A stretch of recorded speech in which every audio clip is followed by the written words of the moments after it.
السلام علیکم ورحمۃ اللہ وبرکاتہ۔ عزیز دوستو، جیسا کہ آپ کے علم ہے، ہم مقدس نفوس، مقدس اور پاکیزہ ہستیاں امہات المؤمنین کے سیرت کے مبارک تذکرے کو ترتیب وار بیان کر رہے ہیں۔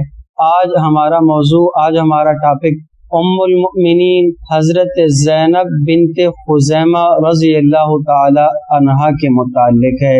جناب نبی کریم صلی اللہ علیہ وسلم کا 5واں عقد نکاح حضرت زینب بنت خزیمہ رضی اللہ تعالی عنہا سے ہوا۔ آپ رضی اللہ تعالی عنہا کا نام مبارک زینب ہے۔ زینب ایک خوشبودار پھول کو کہتے ہیں، خوبصورت بھی ہوتا ہے اور خوشبودار بھی ہوتا ہے۔ عرب کے لوگ اس خوبصورت اور خوشبودار پھول کی نسبت سے عورتوں کا نام زینب رکھا کرتے تھے۔ حضرت زینب رضی اللہ تعالی عنہا کی پیدائش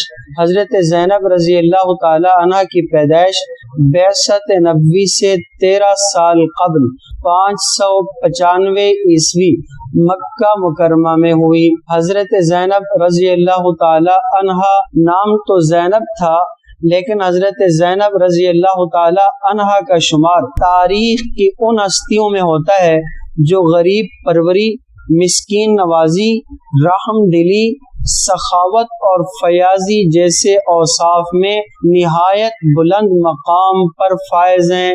سخی اور فیاض طبیعت نیز یتیموں اور مسکینوں کے ساتھ مہربانی اور شفقت کے ساتھ پیش آنا اور انہیں کثرت سے کھانا کھلانے کے باعث آپ کا نام ہی ام المساکین ہو گیا تھا، اور تمام مکہ مکرمہ میں بھی، مدینہ طیبہ میں بھی آپ کو ام المساکین کے نام سے یاد کیا جاتا ہے۔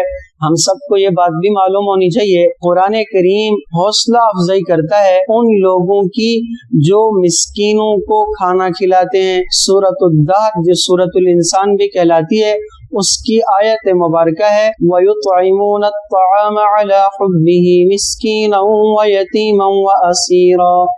غریب پروری اور مسکین کی دیکھ بھال کرنا اتنا اونچا وصف ہے کہ قرآن کریم اپنے نیک بندوں کی نمایاں خوبی میں سے اسے شمار فرماتے ہیں۔ حضرت زینب رضی اللہ تعالی عنہ کا سلسلہ نسب 21ویں پشت پر معد بن عدنان پہ جا کر جناب نبی کریم صلی اللہ علیہ وسلم کے سلسلہ نسب سے مل جاتا ہے۔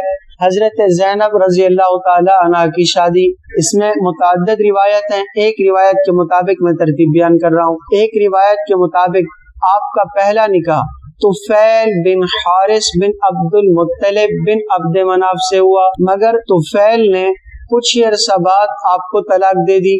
پھر عدت گزرنے کے بعد ان کا نکاح طفیل کے بھائی عبیدہ بن حارث سے ہوا۔ عبیدہ رضی اللہ تعالی عنہ وہ عظیم شخصیت ہیں جنہوں نے غزوہ بدر میں آپ صلی اللہ علیہ وسلم کے ساتھ اسلام کے پہلے معرکہ میں شہادت کا اعزاز حاصل کیا۔ اس کے بعد پھر یہ بیوہ ہو گئیں، تو ان کا تیسرا نکاح حضرت عبداللہ بن جحش سے ہوا۔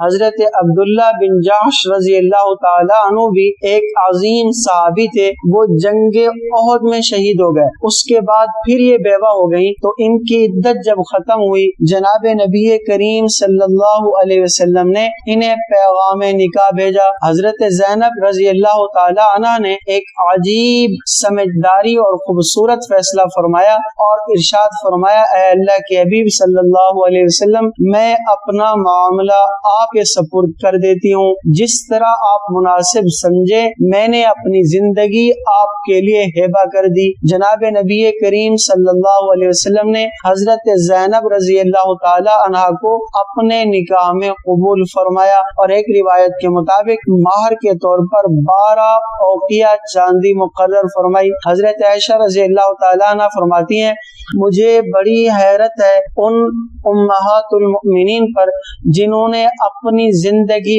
بخش دی تھی جناب نبی کریم صلی اللہ علیہ وآلہ وسلم کے لیے، جن کے متعلق قرآن کریم نے ارشاد فرمایا ان وهبت نفسها للنبی ان اراد النبی ان يستنكحها خالصة لك من دون المؤمنین۔ تو جناب نبی کریم صلی اللہ علیہ وسلم کے لیے یہ وہ امہات المؤمنین ہیں، ان میں سے ہیں جنہوں نے اپنی زندگی کو وقف کر دیا تھا جناب نبی کریم صلی اللہ علیہ وسلم سے۔ ان کا نکاح مبارک ہجرت کے 31 مہینے بعد رمضان 3 ہجری میں ہوا۔ حضرت زینب رضی اللہ تعالی عنہ نے بہت تھوڑا عرصہ جناب نبی کریم صلی اللہ علیہ وسلم کی صحبت پائی۔ بعض روایات، اس میں متعدد روایات ہیں، میں ایک قول کے مطابق بیان کر رہا ہوں۔ 8 ماہ تک جناب نبی کریم صلی اللہ علیہ وسلم کے رشتہ ازدواج میں منسلک رہی اور ان کا انتقال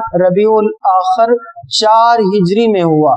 ربیع الثانی 4 ہجری میں حضرت زینب رضی اللہ تعالی عنہ نے انتقال فرمایا۔ حضرت زینب رضی اللہ تعالی عنہ جب آپ صلی اللہ علیہ وسلم کے عقد نکاح میں آئیں تو اس وقت تک 3 ازواج مطہرات آپ صلی اللہ علیہ وسلم کے عقد نکاح میں موجود تھی، حضرت سودا، حضرت عائشہ، حضرت حفصہ رضوان اللہ علیہن اجمعین، جبکہ حضرت خدیجہ رضی اللہ تعالی عنہ کا اس سے پہلے انتقال ہو چکا تھا۔ آپ رضی اللہ تعالی عنہ کا جب انتقال ہوا ہے تو یاد رکھیے آپ صلی اللہ علیہ وسلم کی ازواج مطہرات میں سے 2 ازواج مطہرات ایسی ہیں جن کا انتقال جناب نبی کریم صلی اللہ علیہ وسلم کی حیات طیبہ میں ہوا۔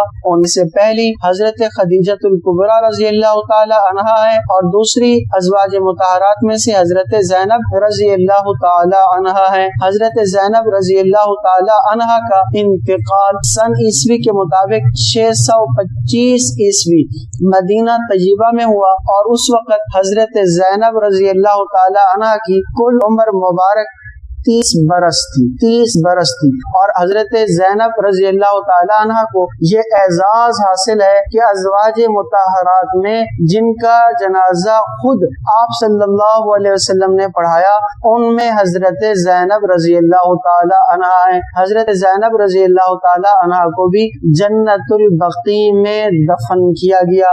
دوستو، حضرت زینب رضی اللہ تعالی عنہ نے بہت کم عرصہ آپ صلی اللہ علیہ وسلم کی صحبت پائی، لیکن آپ کا لقب ہی آپ کی حیات کی عکاسی کرتا ہے۔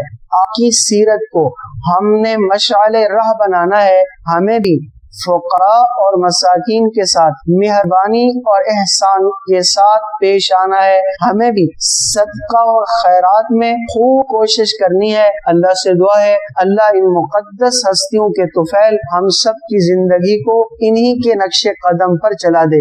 میرا یقین کامل ہے جو آدمی بھی آپ صلی اللہ علیہ وسلم سے پیار کرتا ہے وہ آپ صلی اللہ علیہ وسلم کی ہر پسندیدہ چیز سے، ہر پسندیدہ شخصیت سے، ہر پسندیدہ عمل سے بھی محبت کرتا ہے۔ ہم سب کے دلوں میں آپ صلی اللہ علیہ وسلم کے مبارک گھرانے کی محبت ہے، آپ کی اہل بیت کی محبت ہے۔ اس کا تقاضا یہ ہے کہ ہم انہیں ان مقدس ہستیوں کے نقش قدم پر اپنی زندگی کو لانا ہے۔ اللہ سے دعا ہے اللہ تعالیٰ آپ کے مال میں، آپ کی عزت میں، آپ کے رزق میں خوب برکتیں عطا فرمائے۔ اللہ ہم سب کا حامی و ناصر ہو۔ السلام علیکم ورحمۃ اللہ۔